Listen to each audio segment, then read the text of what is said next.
Hey, welcome back to the Relationship Remedy video series. You know how we tend to do the same thing every day? We have these habits. We eat at the same place, or we have the same routine, or we look at the same media every day. We have habits. And one of the reasons that couples, when they get into conflicts and they go right into their fight or flight nervous system and they don't know how to resolve the issue without arguing or shutting down, is because they don't know that you don't have to fight. No one ever modeled it for them. The only thing they ever saw from their parents or from their social circles or from the culture, the media, is that when there is this kind of tension between two people, you automatically start arguing or being passive aggressive or withdrawing. We just do whatever we learned. And meanwhile, it feels terrible. And there's a deep, wise, mature part of ourselves that's kind of watching ourselves do this, that feels like kind of embarrassed to watch ourselves behave this way.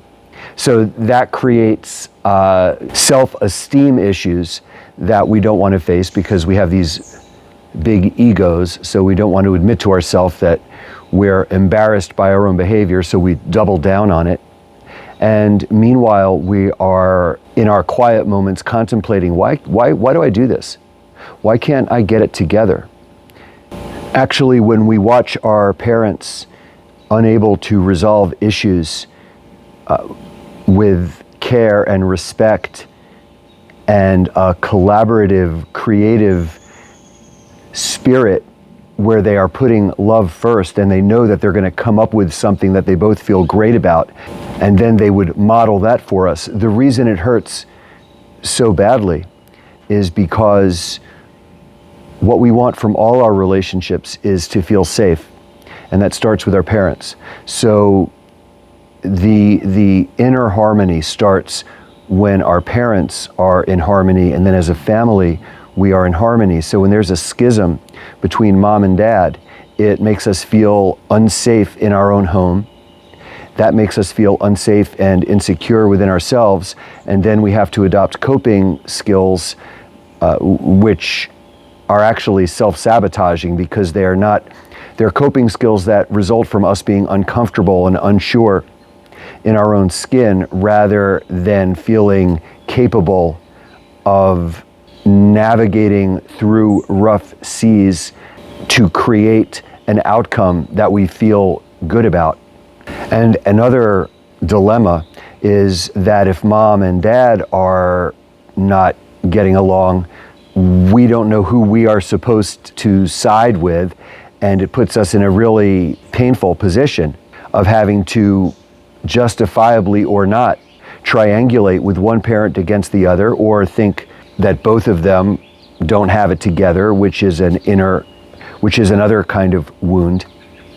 And so all of this teaches us that disagreement or dilemmas or conflicting needs are not safe. And in order for us to have a happy marriage, we need to feel safe being vulnerable. So what's it mean to be vulnerable? It means you don't have to protect yourself. You can be open to attack because you're not going to be attacked. You're going to be loved. But you're not given that foundation. So now it feels very uncomfortable to be vulnerable. And so we all just automatically repeat the behaviors that we internalized when we feel a conflict with our partner. Every time we allow ourselves to be triggered, that becomes fortified within us and embedded as a behavior pattern that increases our habitual dependence on it as a short-term pain reliever with far more painful long-term effects until the whole cycle feels like a prison that we are trapped in. This is so deeply ingrained within us that it actually feels forced and unnatural to be gentle and kind. But the fact is that there is a way of communicating anything to your partner or to anyone in a way that makes them feel respected and that you are caring for their heart. And with that approach, you can work through any issue, every issue. What you need to learn are replacement patterns, replacement behaviors, replacement mindsets and words, and a replacement reality within you that is more aligned with who you really are deep inside. You need techniques to master your nervous system so you don't get escalated. And you need the words, the mindsets, and the communication skills to create new patterns between you, new bonds of connection. And most of all, you need to know that you can work through anything in a way that both you and your partner feel authentic, safe, cared for, and respected. You might just need some guidance and some support. And it's out there. In fact, it's right here at Relationship Remedy.